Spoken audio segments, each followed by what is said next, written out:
Hey, this is Erica from Ever Educating, and as you see in the thumbnail or title of this video, I'm taking on 3 popular challenges at the end of this year.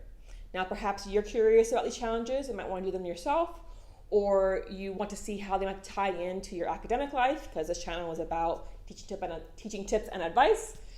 So we'll go ahead and cover the 3 challenges and how there might be some connections and what I'm doing myself in my own life.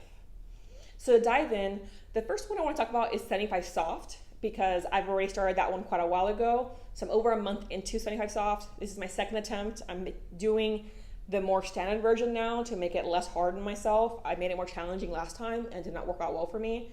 So in this case, if you haven't heard of it, 75 Soft is basically doing daily habits for 75 days. So in this case, it's drinking a certain amount of water. So I'm doing 72 ounces a day. It's doing 45 minutes of some form of exercise a day. It's doing some form of healthy eating. So in my case, I'm doing an 80-20 split at least each day. So 80% healthy food, 20% more treats or processed. Doing 15 minutes of reading a day, and then taking a progress photo each day as well. And so it's basically a simpler version of 75 Hard, if you've heard of that challenge.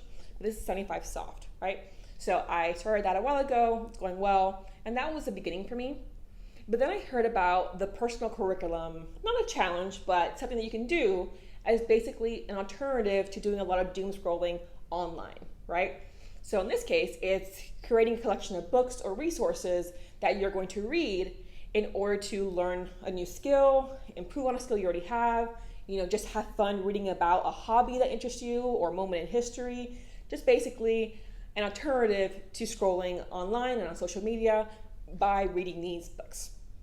And so in this case, 75 Soft, I already had my 15 minutes a day of reading, so it tied in really well with the personal curriculum. So I started with Rewrite the Rules, which is a book I really enjoyed.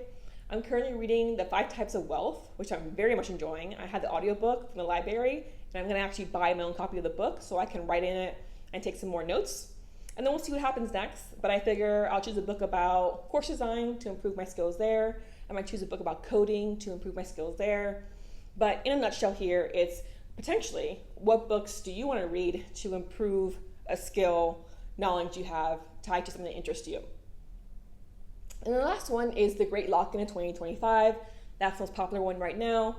Basically, it's taking the last quarter, the last 90 days, and really locking in on 2 to 3 habits or goals that if you really improve upon them, you'll start January on a really high note, rather than saying, oh, winter's here, I'm not really motivated, I'll wait till January to start on these things. Like, no, there's 90 days, or a little less now at this point when the video goes live. Let's go ahead and lock in on 1 to 3 goals. So in my case, I've chosen 6 habits, 5 daily and 1 weekly, to lock in on during these 3 months. And I'll show you at the end of this video a clip of all 6 of these. But in your case, right, so how can this might apply to you? Well, if you want to do 75 Soft, there's enough days left of the year to do that. So you can get started on that. And again, choose whether you want to take on the exact habits that I mentioned, or do you want to tweak them to be better for your own life? And then there's a personal curriculum. Like, are there certain things that you think you really need to get stronger on before the next year begins, before January comes? This might be teaching-wise, research-wise, service-wise, or again, part of your personal life, okay? And then there might be something you really want to lock in on, 1 to 3 goals that if you were able to accomplish them in these next 90 days or this last 3 months of the year, that you'll really start January feeling really proud of yourself and really confident. So again, that might be tied to your teaching, that might be tied to your research, to your service, or to your personal life. So in this case, there's 3 different challenges. Maybe you want to try one of them out. If you do, let me know, right, in the comments which one you want to try out. But again, if you're not sure of ideas for the Great Lock-In, here are the 6 habits that I'm doing over these next 90 days. And you'll see how, again, they connect to that personal curriculum and 75 Soft that I'm doing too. So it's not 3 separate challenges. There's a lot of overlapping to help it not get overwhelming for me.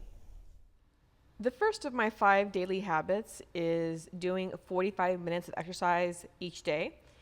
And I'm someone who is obsessed with my walking pad. It's quite hot to walk outside, so I've had this for over a year, and I definitely use it quite often. So it basically will be my main way of getting my 45 minutes, but I'll also try to get in some pool time when possible before the water gets too cold, doing some weight training, hopefully, doing some walks outside, maybe some YouTube videos. But this is my first one, is doing that 45 minutes up from my goal of doing 30 minutes that I had for most of the year. Now, something to note, my second daily habit is drinking 72 ounces of water a day. And so you'll notice in this video and in my other ones in these clips is I have my water bottle right next to me. I do that all the time. I basically always have it next to me so it's ready when I am thirsty, or when I at least see it and think, oh, I should have some water. So that's my second habit, is drinking those 72 ounces, which is basically 3 of those water bottles because they're 24 ounces each. So that's habit number 2. I'm hoping that will really help with digestion and skin and everything else that hydration brings. Here's a short clip of me working, and just to kind of show you that second habit of having my water there so it's easy to get a drink whenever I want to. My third habit is healthy eating. So as a general rule, I'm going with the approach of an 80-20 breakdown. So 80% healthy, maybe 20% treat, or a little less healthy, a little more processed food. So in this case, I'm making some tacos. I have leftover chicken and potatoes and black beans. I have some Mission taco tortillas that have extra fiber and protein. I have some cheese as well, some guacamole for some fat. So basically here, doing a lot more cooking for myself, but also when I choose meals for takeout, or when I go out to eat, choosing, good foods that will give me plenty of protein and fiber and water, etc., to help with my nutrition. My fourth daily habit is doing some form of self-care. So in this case, I'm just watching some YouTube videos, enjoying my time after a day of work, and I'm getting things done. So I figured I'd do a little bit of walking pad at the same time, just because I was in the mood to walk after dinner. So I'm doing that as well. Often I'll just do self-care and I'll be sitting on the couch or in bed or wherever the case may be. But in this case, since I'm watching videos, I'll have to do that while walking just to get some extra steps in. So I figure I'm going to try doing like a cozy hobby at times for this, doing some meditation, doing some reading, various activities. But in this case, watching videos is definitely a fun pastime for me. My fifth daily habit is a simple one, and that's just to clean something every day. So doesn't have a time requirement, doesn't have an amount of effort. It's just, let's keep my house in good shape by taking the time every day to clean something up. And then my final habit is my only weekly habit, and this is to do at least 2 hours of work on my creative writing each week.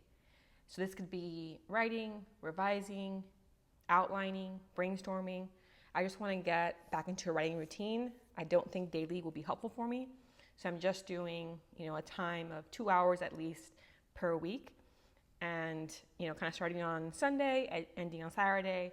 So hopefully I'll make quite a bit of progress on multiple stories throughout these next months.